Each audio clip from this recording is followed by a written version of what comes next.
नमस्कार, मैं एडवोकेट संतोष सत्यार्थी आज लीगल अवेयरनेस मूवमेंट के इस एपिसोड में जीरो एफआईआर पर चर्चा करने जा रहा हूं। दरअसल जब भी जीरो एफआईआर की बात दिमाग में आती है, 16 दिसंबर 2012 को हुई निर्भया रेप कांड दिमाग में उमड़ घुमड़ करने लगता है। वो देशव्यापी आंदोलन, वो पूरे विश्व में इस हृदय विदारक घटना की भर्त्सना, ये सब कुछ घूमने लगता है। और इसी घटना के बाद जस्टिस जे.एस. वर्मा कमेटी का गठन हुआ 23 दिसंबर 2012 को, और 23 जनवरी 2013 को उन्होंने अपने रिपोर्ट सरकार को सौंपे, जिसमें क्रिमिनल लॉज में संशोधन की सिफारिशें थी। इसी बीच भारत सरकार के गृह मंत्रालय ने एक एडवाइजरी जारी की, जिस एडवाइजरी में जीरो एफआईआर दर्ज करने की बात कही गई थी। अब कोई भी थाना यह दलील नहीं दे सकता है कि कोई अपराध उसके थाना के जुरिस्डिक्शन में नहीं हुआ है, इसलिए वो एफआईआर दर्ज नहीं कर सकता। अब कोई भी व्यक्ति अपनी एफआईआर, अपनी शिकायत, अगर वो संज्ञेय मामले हो तो भारतवर्ष के किसी थाना में दर्ज करा सकता है।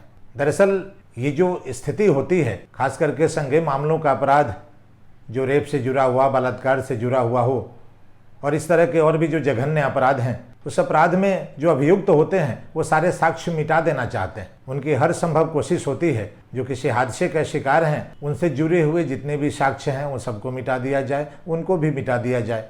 जो चश्मदीद गवाह हैं उनको भी समाप्त कर दिया जाए। तो वैसी स्थिति में जो हादसे के शिकार होते हैं वो किसी ऐसे सुरक्षित जगह पर जाना चाहते हैं, और उनको जाना चाहिए भी, जहाँ पे उनको किसी तरह का भय नहीं हो और भयमुक्त होकर किसी थाने में वो रपट दर्ज करवा सकें, संज्ञेय मामलों का अपराध दर्ज करवा सकें। एफआईआर, जीरो एफआईआर के बीच में मौलिक अंतर यही है, जिस पुलिस थाने के जुरिस्डिक्शन में अपराध होता है एफआईआर वहीं दर्ज किया जाता है। लेकिन जीरो एफआईआर का जो कंसेप्ट है उसमें है कि आप एफआईआर कहीं भी दर्ज कर सकते हैं। वो जो थाना एफआईआर दर्ज करेगा वो अपनी एफआईआर संख्या में जीरो लिखता है, क्योंकि वो अपराध उसके थाना क्षेत्र में नहीं हुआ, इसलिए वो अपने संख्या में जीरो लिखता है। और एफआईआर दर्ज करने के बाद वो संबंधित थाना को जिसके जुरिस्डिक्शन में वो अपराध हुआ हो वहाँ वो ट्रांसफ़र करता है। पहले बहुत होता था कि जो अपराधी हैं, जो अभियुक्त हैं, वो अपने प्रभाव का इस्तेमाल करके थाने के साथ साठगांठ करके, कभी कभी राजनेताओं और बड़े लोगों के दबाव के कारण भी वो एफआईआर बरसों नहीं दर्ज होता था, और कितने मामलों में तो दर्ज होता ही नहीं था। जीरो एफआईआर दर्ज करने की सुविधा हो जाने से अब कोई भी आदमी, अगर उसको ये भय है कि अगर ये क्राइम जहाँ हुआ है, अगर हम वहाँ दर्ज करने जाते हैं तो थाना दर्ज नहीं लेता है, अगर वो दर्ज करने की सूचना उस व्यक्ति को मिल जाती है, वो उसको मार सकता है, वो उसको ख़त्म कर सकता है, उसके साक्ष्य को मिटा सकता है। सबसे पहला चीज़ ज़रूरी है कि वो अपने को एक सुरक्षित जगह पर ले जाए, और सुरक्षित जगह पर जाकर किसी थाने में जाकर वो अपना एफआईआर दर्ज कराएं। एफआईआर दर्ज करने के लिए एक आवश्यक शर्त है कि वो मामला संज्ञेय श्रेणी में होना चाहिए, गंभीर मामले के अपराध होना चाहिए, और वो कॉग्निजेबल ऑफेंस होना चाहिए। सेक्शन 154(1) के अनुसार अगर कोई महिला एफआईआर दर्ज कराती है तो उस थाने के जो महिला ऑफिसर होंगे वो एफआईआर दर्ज करेंगे। सर्वोच्च न्यायालय ने भी ललिता कुमारी वर्सेज स्टेट ऑफ यूपी में यह स्पष्ट किया है कि अगर कॉग्निजेबल ऑफेंस हो तो थाना एफआईआर दर्ज करने से इनकार नहीं कर सकता है। वो ये दलील नहीं दे सकता है कि इन्वेस्टिगेशन के बाद ये एफआईआर दर्ज किया जाएगा। सबसे पहले थाना में एफआईआर दर्ज किया जाएगा, उसके बाद फिर इन्वेस्टिगेशन होगा। और एफआईआर कोई भी दर्ज करा सकता है, शिकायतकर्ता कोई भी हो सकता है, जो जघन्य अपराध के शिकार हैं वो भी दर्ज करा सकते हैं, और उनके परिवार के लोग, मित्र, कोई भी दर्ज करवा सकते हैं।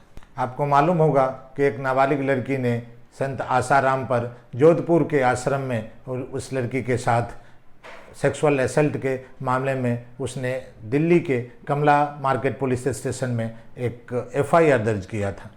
दरअसल वो कांड उसके साथ जोधपुर के आश्रम में हुआ था। उसका पुलिस जुरिस्डिक्शन जोधपुर होता है, लेकिन उसने अपने को सुरक्षित रखते हुए दिल्ली के उस थाने में अपना एफआईआर दर्ज करवाया था, और बाद में वो एफआईआर जोधपुर थाने में ट्रांसफ़र कर दिया गया।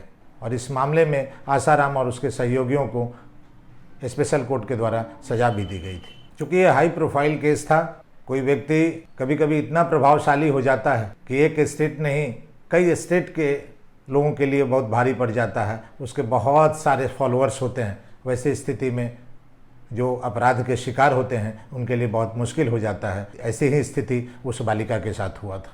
उसने हार नहीं मानी, उसने एफआईआर दर्ज करवाया और वो एफआईआर बाद में जोधपुर थाने में ट्रांसफ़र हुआ, मुकदमा चला और अंत में स्पेशल कोर्ट के द्वारा आसाराम और उसके सहयोगियों को सज़ा सुनाई गई। तो ये जीरो एफआईआर की ताकत है और हम सजग रहें, भारत के जो कानून हैं उसका पालन करते रहें। जब कभी भी कोई आफत आ जाए, कोई मुश्किल आ जाए तो भारतीय कानून में जो अधिकार दिए गए हैं हम उस अधिकार का पालन करें, डरे नहीं, डट कर उसका मुकाबला करें। तो ये अभी स्पष्ट हो गया है कि अब भारतवर्ष का कोई भी थाना इस आधार पर कोई एफआईआर दर्ज करने से इनकार नहीं करेगा कि पहले वो इसका इन्वेस्टिगेशन करेगा। दूसरी बात, वो ये तर्क नहीं दे सकता है मामला हमारे क्षेत्र का नहीं है। अगर पुलिस ऐसा करती है, अगर पुलिस थाना में एफआईआर दर्ज करने से इनकार करती है तो शिकायतकर्ता संबंधित जिले के सुप्रिंटेंडेंट ऑफ पुलिस के पास अपनी अर्जी देंगे और सुप्रिंटेंडेंट ऑफ पुलिस उसमें छानबीन करके वो एफआईआर दर्ज करवाएंगे।